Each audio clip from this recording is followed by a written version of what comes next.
ನೀವು ನೋಡ್ತಾ ಇದ್ದೀರಾ ಜನಸೇವಾ ಕನ್ನಡ ಟಿವಿ. ಇದು ನಿಮ್ಮ ವಾಹಿನಿ. ಇದ್ದದ್ದು ಇದ್ದಾಗೆ. ಮಂಡ್ಯ ನಗರದಲ್ಲಿರುವ ಚಾಮುಂಡೇಶ್ವರಿ ಬಡಾವಣೆಯಲ್ಲಿ ಜಿಲ್ಲಾ ಬಿಜೆಪಿ ಯುವ ಮುಖಂಡರಾದ HR ಅರವಿಂದ್ ಆಯೋಜಿಸಿದ್ದ ನಗರಸಭೆ ಅಧ್ಯಕ್ಷ ಮತ್ತು ಉಪಾಧ್ಯಕ್ಷರಾಗಿ ಆಯ್ಕೆಗೊಂಡ ನಾಗೇಶ್ ಅರುಣ್ ಕುಮಾರ್ ಬಿಜೆಪಿ ನಗರ ಅಧ್ಯಕ್ಷರಾದ ವಸಂತ್ ಅವರಿಗೆ ಅಭಿನಂದನಾ ಕಾರ್ಯಕ್ರಮದಲ್ಲಿ ರಾಜ್ಯ ಪ್ರಮುಖ ವಕ್ತಾರ ಮತ್ತು ಮಾಜಿ ವಿಧಾನ ಪರಿಷತ್ ಸದಸ್ಯರಾದ ಅಶ್ವಥ್ ನಾರಾಯಣ್ ಅವರು ಅಭಿನಂದಿಸಿದರು.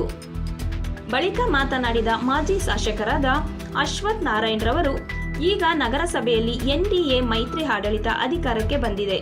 ಕೇಂದ್ರ ಸಚಿವರಾದ HD ಕುಮಾರಸ್ವಾಮಿ ಅವರ ಮಾರ್ಗದರ್ಶನದಲ್ಲಿ ಅಧಿಕಾರ ಹಿಡಿಯಲಾಗಿದೆ. ಉಪಾಧ್ಯಕ್ಷರಾಗಿ ಆಯ್ಕೆಗೊಂಡಿರುವ ಬಿಜೆಪಿಯ ಅರುಣ್ ಕುಮಾರ್ ಅವರು ನಗರಸಭೆಯ ಸದಸ್ಯರಾಗಲು HR ಅರವಿಂದ್ ರವರ ಪಾತ್ರ ದೊಡ್ಡದು ಎಂದು ಸ್ಮರಿಸಿದರು. ಅಂದು ನಗರಸಭಾ ಚುನಾವಣೆ ವೇಳೆ ಬಿಜೆಪಿ ನಗರಾಧ್ಯಕ್ಷರಾಗಿದ್ದ HR ಅರವಿಂದ್ ಅವರು ನಗರ ವ್ಯಾಪ್ತಿಯ ಎಲ್ಲ ವಾರ್ಡ್ಗಳಿಗೆ ಬಿಜೆಪಿ ಅಭ್ಯರ್ಥಿಗಳ ಗೆಲ್ಲಿಸಲು ಶ್ರಮಪಟ್ಟು ಬಿ ಫಾರಂಗಾಗಿ ದೊಡ್ಡ ಹೋರಾಟವನ್ನೇ ಮಾಡಿದ್ದರ ಫಲವಾಗಿ ಇಂದು ಮೈತ್ರಿ ಆಡಳಿತದಲ್ಲಿ ಅರುಣ್ ಕುಮಾರ್ ಅವರು ಉಪಾಧ್ಯಕ್ಷರಾಗಿದ್ದಾರೆ ಎಂದು ನುಡಿದರು.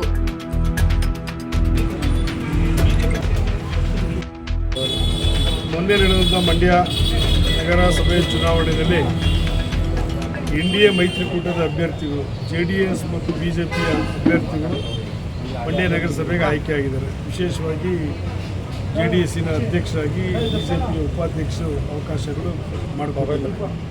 ಇವತ್ತು ಮುಂದೆ ಬರ್ತಕ್ಕಂಥ ಉಳಿಕೆ ದಿನಗಳ ಅವಧಿಯಲ್ಲಿ ಉತ್ತಮವಾಗಿ ಕೆಲಸ ಮಾಡಲಿ ಅನ್ನತಕ್ಕಂಥದ್ದು ಅಭಿಲಾಷೆ, ಒಟ್ಟಿಗೆ ಹೋಗಿರ್ತಕ್ಕಂಥ. ಇದಲ್ಲದೆ ಕುಮಾರಣ್ಣವರು ಇಲ್ಲಿ ಸಂಸದರಾಗಿರೋದ್ರಿಂದ ಹಲವಾರು ಕೇಂದ್ರ ಸರ್ಕಾರದ ಯೋಜನೆಗಳನ್ನು ಇಲ್ಲಿ ತರೋದಕ್ಕೆ ಮತ್ತು ಉಪಯೋಗಿಸ್ಕೊಳ್ಳೋದಕ್ಕೆ ಅವಕಾಶ ಇದೆ.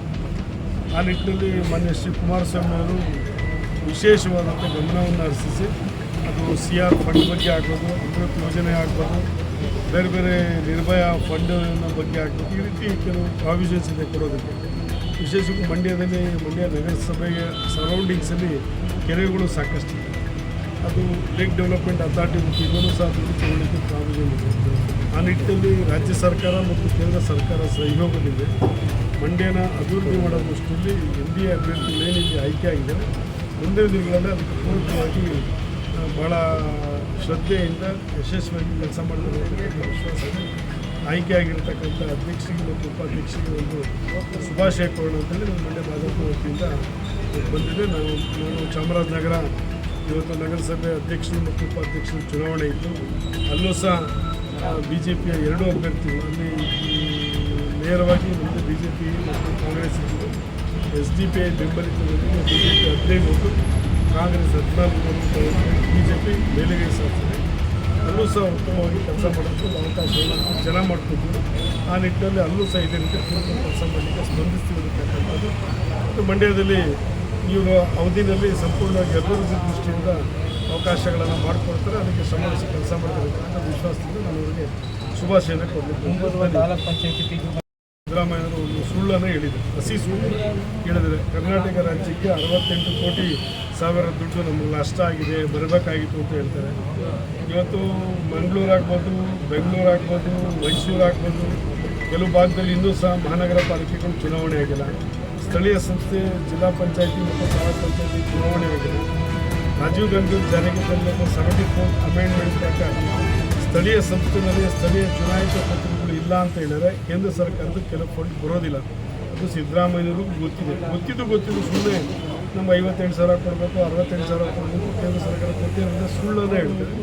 ಜಿಲ್ಲಾ ಪಂಚಾಯತಿ ತಾಲೂಕು ಪಂಚಾಯತಿ ಚುನಾವಣೆಗಳಾದರೆ, ಮಹಾನಗರ ಪಾಲಿಕೆ ಚುನಾವಣೆಗಳಾದರೆ, ಬೆಂಗಳೂರಿಗೆ ನಿನ್ನೆಗೆ 4 ವರ್ಷ ಆಗಿದೆ ಚುನಾವಣೆಗೆ.